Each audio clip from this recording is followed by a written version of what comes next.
Hi there, so now we're doing Matthew 13, the parable of the sower. Whatever shall that be? Well, we'll find out. The parable of the sower. On that day, Jesus went out to the house, and my eyes are getting really. On that day, Jesus went out of the house and sat down by the sea. Such large crowds gathered around him, and he got into a boat and sat down. And the whole crowd stood along the shore. And he spoke to them at length in parables, saying, A sower went out to sow, and as he sowed, some seeds fell on the path, and the birds came and ate it up. Some fell on the rocky ground, where it had little soil, and it sprang up at once because the soil was not deep. And when the sun rose, it was scorched, and withered for lack of roots. Some seeds fell among thorns, and the thorns grew up and choked it. And some seed fell on the rich soil and produced fruit, 100 or 60 or 30-fold. Whoever has ears ought to hear. The purpose of parables.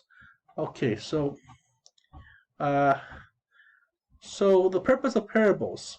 That's this little there's no bolded here, but chapter number 10, the purpose of parables. The disciples approached him and said, "Why do you speak to them in parables?" Then he said to them in reply, parables means metaphors and whatnot. Because knowledge of the mysteries of the kingdom of heaven has been granted unto you, but to them it has not been granted.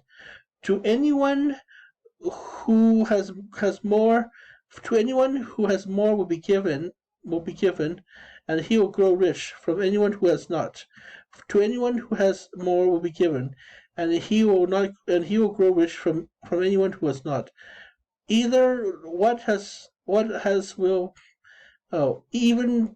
he has will be taken away. This is why I speak to them in parables, because they look but do not see, they hear but do not listen, or understand. Isaiah's prophecy is fulfilled in them, which says, "You shall indeed hear but not understand. You shall indeed look but never see." Gross is the heart of this people, for they'll hardly hear with their ears. They will have closed their eyes, lest they see with their eyes. They have closed their eyes, lest they see with their eyes, and hear with their ears, to understand with their heart and be converted, and I heal them. The privilege. Oh, here we go. The privilege of discipleship. But blessed are your eyes, because they see, and they see, and your ears, because they hear. Amen, I say unto you, many prophets and righteous people long to see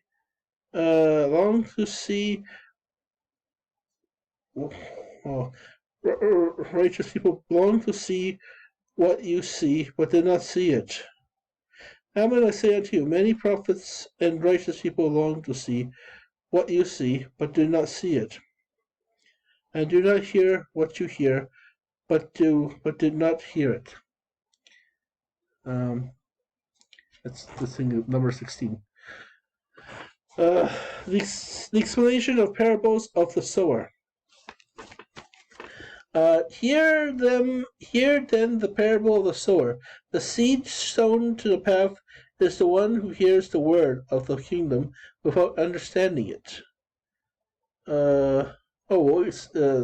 Jesus is explaining the sower. Hear then the parable of the sower. The seed sown onto the path is the one who hears the word of the kingdom.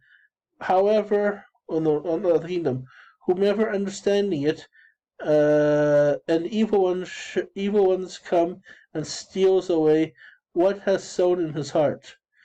The seed on the rocky ground, the seed on the rocky ground is the one who hears the word and receives it all at once with joy.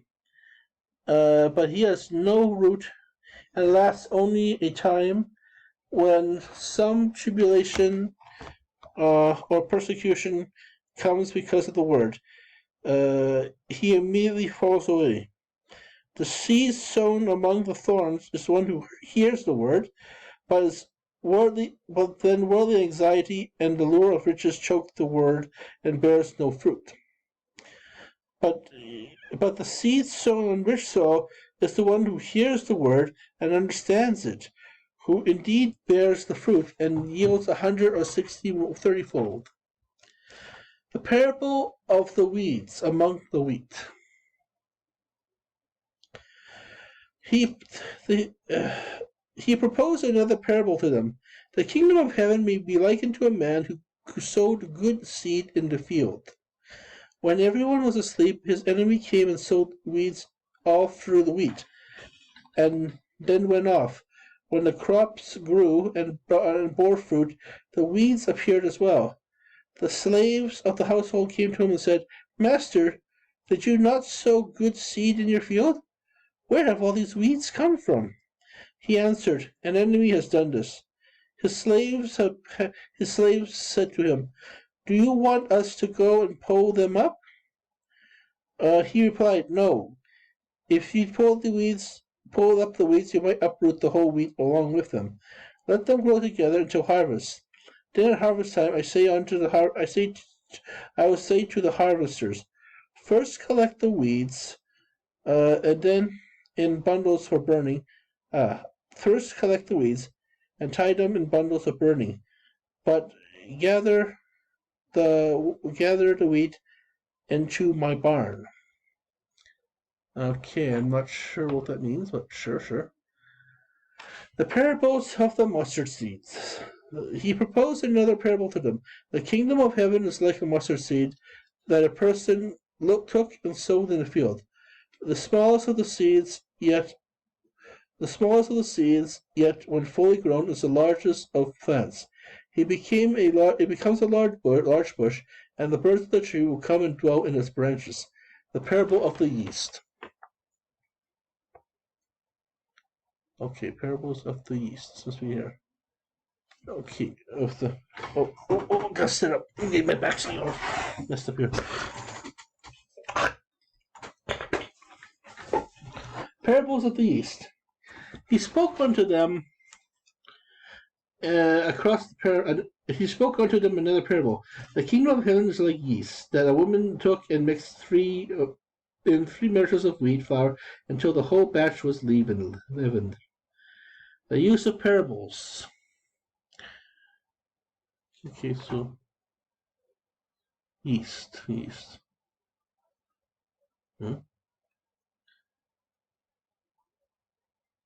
Okay, parables of the wheat.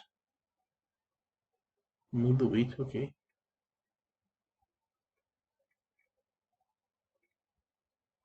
Uh-huh.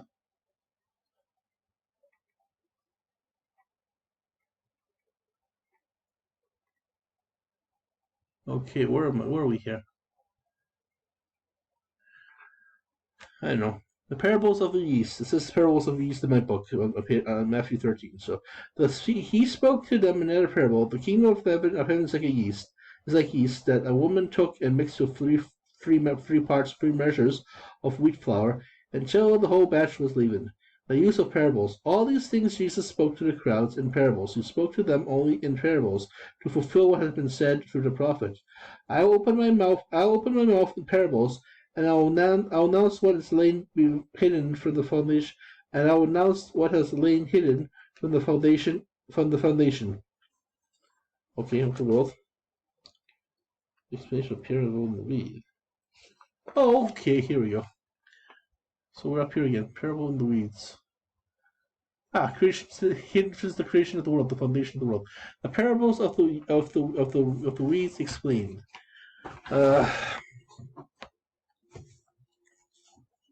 Okay. Then dismissing the crowds, he went into the house. His disciples approached him, and he said, "Explain to us the parables of the weeds in the field." He said in reply, "He who sows good seed is the Son of Man. The field of the world, the field of the world. The good seed, the children of the kingdom. The weeds are the children of the evil. The weeds are the children of the evil one, and the enemy who sows them is the devil. The harvest. The harvest. The harvest is the end of the age. The harvest is the end of the age. Oh, end of time, I guess. End times. End of the age. And the harvesters are angels. Just as the weeds are collected and burnt up with fire, so will be at the end of the age. The Son of Man will send his angels, and they will collect out of his kingdom all those who cause others to sin and are evildoers. They will throw them into the fiery furnace, from where they'll thrown to them in the fiery furnace. From there will be wailing and grinding of teeth. Then the righteous will shine like the sun in the kingdom of their Father. Whomever has ears ought to hear. More parables. The kingdom of heaven is like a treasure buried. Okay, this is the one. Parable of the treasure in the pearl. The kingdom of heaven is like a treasure buried in a field, which a person finds and hides again. Out of joy goes and sells all that he has and buys that field. Again, the kingdom of heaven is like a merchant searching for fine pearls. When he finds a pearl of great price, he goes and sells all he has, and buys it. Again, the kingdom of heaven is like a net thrown into the sea, which collects fish of every kind. When it is full, he hauled it ashore, and sit down to put what is good. And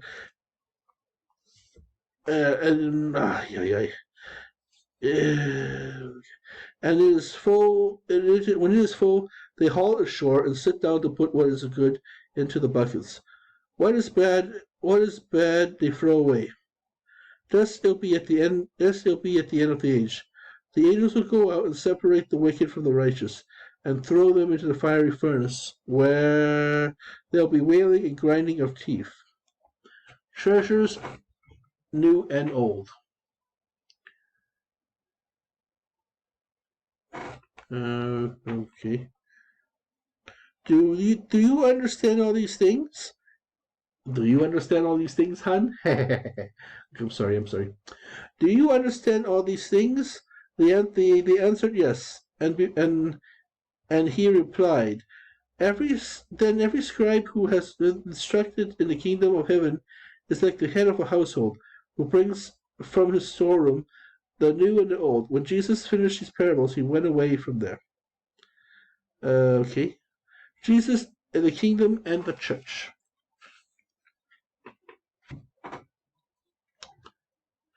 The rejection at Nazareth. He came to his name. The rejection, Jesus, the kingdom, and the church. Act 5 of Matthew 1. The rejection at Nazareth. He came to his native place and taught the people in their synagogue. They were astonished and said, Where did the man get such wisdom and mighty deeds? Is he not the carpenter's son? Is not his mother?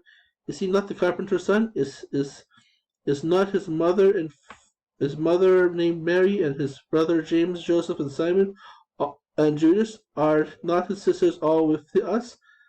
Where did this man get all of this? And they took offense at him. But Jesus said to them, A prophet is not without honor except in his native place and his own house. And he did not work many mighty deeds there because of their lack of faith. Oh, he did not do any of his miracles there because of their lack of faith, because they didn't. Okay, so chapter 14, and we're at 14 minutes. How about that?